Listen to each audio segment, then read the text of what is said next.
কথায় বলে মাছে ভাতে বাঙালি। আমিও এই যে মাছে ভাতে বাঙালি যে শ্রেণীটা আছে তার মধ্যেই পড়ি। ছোট থেকেই মাছ আমার ভীষণ প্রিয়। অনেক রকমের মাছের মধ্যে আমার সব থেকে প্রিয় মাছের তালিকায় পড়ে এই পমফ্রেট মাছ।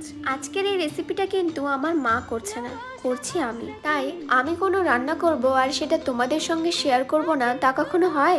পমফ্রেট মাছের ঝাল বানানোর জন্য প্রথমেই মাছের ওপরটা ছুরি দিয়ে কেটে নিতে হবে। এতে মাছের মধ্যে নুন মশলা খুব ভালোভাবে যাবে আর টেস্টটাও ভালো আসবে। এবার মাছটাকে ম্যারিনেট করার জন্য লাগবে নুন, হলুদ, লঙ্কা, জিরে গুঁড়ো, ধনিয়া গুঁড়ো আর সর্ষের তেল দিয়ে ভালোভাবে মাখিয়ে মাছগুলোকে 10 মিনিটের জন্য রেখে দিতে হবে। এরপর ওই মাছ ভাজা তেলের মধ্যে কালো জিরে ফোড়ন দিয়ে পেঁয়াজ কুচি আর বেটে রাখা আদা, রসুন আর পেঁয়াজের পেস্টটা দিয়ে দিতে হবে। তারপর একটু ভাজা হয়ে গেলে ওর মধ্যে টমেটো পিউরি আর হলুদ, লঙ্কা, নুন দিয়ে পরিমাণ মতো জল দিয়ে দিতে হবে। স্বাদটাকে ব্যালেন্স করার জন্য অল্প চিনি দিয়েছি, তোমরা চাইলে নাও দিতে পারো।